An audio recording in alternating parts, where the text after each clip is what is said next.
Hello everyone. So, we were in the discussions of the NPTEL lecture series, the subject overview and integration of cellular metabolism. In the last class, we have discussed regarding the tyrosine amino acid metabolism, how tyrosine is catabolized as well as different inborn disorders of tyrosine catabolism, tyrosinemias and alkaptonurias. Now, here we are going to discuss different important products which are synthesized from tyrosine and their related disorders.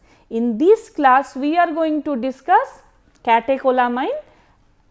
The important catecholamines are epinephrine, norepinephrine and dopamine. So, how these catecholamines are synthesized and how they are catabolized, how what are the different physiological functions they impart as well as the related clinical condition. Apart from that, apart from these catecholamines which are synthesized from tyrosine, there are few other important products, very important, that is thyroid hormone, thyroxine and triiodothyronine, and also one pigment, melanin. So, in this class we are going to discuss about the catecholamines. Now, catecholamines, as I told you, these are the catecholamines most important, epinephrine and norepinephrine. Dopamine is the important neurotransmitter we are aware of. Now, catecholamines are synthesized in adrenal medulla and sympathetic ganglions. This is the region where catecholamines are synthesized. So, catecholamines are synthesized, as I told you, in the adrenal medulla and sympathetic ganglions. Now, in those cells of adrenal medulla, phaochromocytes and also neuroglial cells, they are catecholamines. They uptake tyrosine and those tyrosines are converted to different catecholamine. Now, there are four major steps of catecholamine formation. So, tyrosine is first forming dopa. This is dopa, not dopamine. Remember, the first step is formation of dopa, from where there is formation of dopamine. So, here you can see the first one is formed, then dopamine is converted to norepinephrine and norepinephrine finally is producing epinephrine. So, this is how catecholamines are formed, but remember, the reaction occurs in the cell, the reaction occurs in different regions. Now, let us see, the first one is formation of dopa. This step occurs in mitochondria. Within mitochondria, tyrosine is hydroxylated to form dihydroxyphenylalanine. So, tyrosine was the in the tyrosine we were having the hydroxyl group at para position, another hydroxyl group is basically added to form dihydroxyphenylalanine and the enzyme is tyrosine hydroxylase. Now, remember, this enzyme for catecholamine synthesis, this is the rate limiting enzyme and the coenzyme here is tetrahydrobiopterin, and NADPH is also required in this pathway. Here you can see NADPH is also required. Now, from dopa there is formation of dopamine with the help of the enzyme dopa decarboxylase. So, basically there you can see one carbon is less in dopamine, fine. So, there is decarboxylation and like all other decarboxylation, here the cofactor is pyridoxal phosphate. Now, remember, this step is important for dopamine formation, which is one very important neurotransmitter. Now, why important? This is a very common disease Parkinsonism manifest because there is reduced dopamine in brain. So, this step is very important, the dopa decarboxylase enzyme. This is responsible for formation of dopamine from dopa. So, dopamine is now forming the another catecholamine norepinephrine with the help of the enzyme dopamine hydroxylase. Now, dopamine hydroxylase, this hydroxylation occurs, remember for the dopamine was formed in cytosol.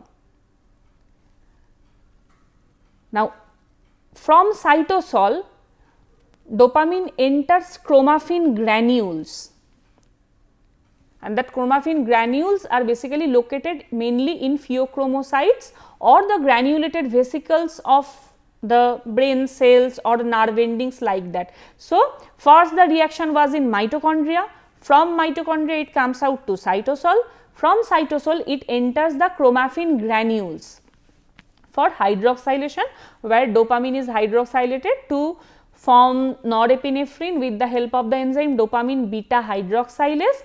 And remember, this enzyme is a vitamin C as well as copper ion dependent enzyme. Now, from norepinephrine there is formation of epinephrine.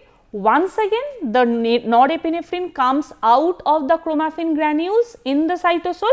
In cytosol there is formation of epinephrine. The reaction is basically methylation reaction, and you all know the methyl group donor is S-adenosyl methionine, which when gives up its methyl group forms S-adenosyl homocysteine. So, there is formation of epinephrine in cytosol. After formation in cytosol, epinephrine goes back to the chromaffin granules where it is stored. So, basically catecholamines are stored in chromaffin granules, but the synthesis of epinephrine from norepinephrine, it occurs, norepinephrine comes out of the chromaffin granules to cytosol. There is the enzyme N-methyl transferase. N-methyl transferase causes the transmethylation reaction, forms epinephrine. Epinephrine goes back to the chromaffin granules and there it is stored with norepinephrine. Now, the actions of epinephrine, basically it increases the blood pressure as well as the heart rate, myocardial contraction rate, force of myocardial contraction, but it has also relaxation effect on the smooth muscles of bronchi. Also, it imparts anti-insulin effect. Basically, it causes glycogenolysis, glycogen breakdown, lipid breakdown, it stimulates lipolysis, and also you all know adrenaline is the hormone of flight and fight response. So, adrenaline is released in response to flight, fight, exercise, hypoglycemia, different stress. This causes release of adrenaline or epinephrine. Then how the degradation of epinephrine or norepinephrine occurs. So, norepinephrine is basically converted to epinephrine via methyl transferase enzyme. Now, the half life of epinephrine is very short, around 2 to 5 minutes only. Once the action is over, either it is restored in the chromaffin granules or it is degraded, and degraded mostly by the enzyme catechol O-methyl transferase COMT, where by this enzyme epinephrine is converted to one metabolite metanephrine, and then metanephrine via monoamine oxidase undergoes degradation to form vinyl mandelic acid, and this vinyl mandelic acid is basically excreted in urine.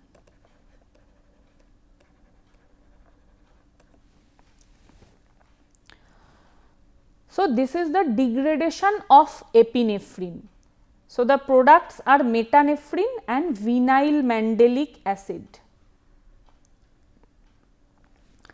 Now, there are disorders related to these catecholamines, epinephrine, norepinephrine or dopamine. So, as I told you, very common disease we all know, Parkinson's disease is related to dopamine deficiency.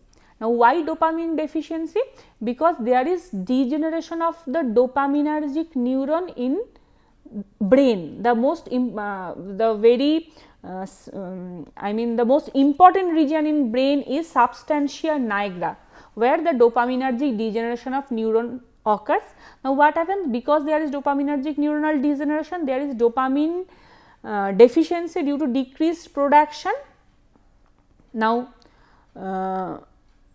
dopamine is important for its role in different types of voluntary movement as well as award response reflex, and it is also important for inhibiting the production of prolactin synthesis. Then there are different coordination in the movement. So, basically when this dopamine is absent, the manifestation is hypo or bradykinesia. So, basically movement is slowed down as well as there is rigidity of muscle. Also because there is the coordination and in the voluntary movement is lost. So, there is repeated involuntary movement which is known as tremors. You know, the tremors are manifested as the uncontrolled involuntary repetitive movements. Then patients are having a mask faces where the face is expressionless, the blinking of eye is decreased, then the heads are flexed, stooping posture like that. So, this is a very typical posture of Parkinsonism with which the patients present. Associated with that, there is sleep disturbances, mood or behavioral disorder, there is depression, dementia like that. And now this, you all know, this is one very debilitating condition, because finally the patients are actually, the movement disorder are so aggravated that they are totally bedridden, their movements are totally restricted. So, these are the manifestations of Parkinson's disease. So, what is the treatment? There is dopamine deficiency. So, supplementation with dopamine is the main mode of treatment. Now, the problem is, if you directly give dopamine, it cannot cross the blood brain barrier. So, which is the dopa is the molecule which can cross the blood brain barrier. So, dopa is given in the form of carbidopa or levodopa. These are the drugs which are given as dopa supplement, and when it crosses the blood brain barrier, it forms dopamine. Apart from that, there is also MAO inhibitors and COMT inhibitors. These are the enzymes which are actually responsible for the degradation of dopamine. So, we are here by these drugs, MAO inhibitors like selegiline, COMT inhibitors like entacapone, tolcapone, these enzymes, these drugs, they inhibit the degradation of enzyme. So, they augment the actions of levodopa or carbidopa. Now, there are different drugs which induces Parkinsonism. We call it drug induced Parkinsonism. Now, there is antiemetic metoclopramide, then lithium carbonate which is given in manic depressive psychosis, antihypertensives like reserpine, methyl dopa. They basically mimic the manifestations of, rather induces the manifestations of Parkinsonism by mimicking dopamine deficiency. Now, we are moving on to Phaochromocytoma. Phaochromocytoma is the disorder related to catecholamines, epinephrine and norepinephrine. There is excess synthesis of catecholamines. Now, Phaochromocytoma is basically a disorder of adrenal medulla. Adrenal medulla is the site where catecholamines are synthesized. So, tumor of adrenal medulla causes excess synthesis of catecholamines. Now, excess amount of catecholamines causes severe hypertension, hot flashes, excessive sweating, diarrhea. Now, how it is detected? By definitely excess amount of catecholamines produced causes excess catabolism, forming vinyl mandelic acid, and those are excreted in urine. So, the normal vinyl mandelic acid excretion is around 2 to 6 milligram in 24 hours. Based on that, if there is urinary VMA high, it is diagnosed as Phaochromocytoma, and the treatment is just the surgical removal of the tumors to dissipate the excess function of catecholamines. So, these are the key points which we have discussed in today's class, that is catecholamine, epinephrine, norepinephrine as well as dopamine synthesis and their catabolism. And then the related disorders, dopamine related disorder, Parkinson's disease, one of the important, then Phaochromocytoma related to excess production of catecholamines. So, these are my references and see you in the next class.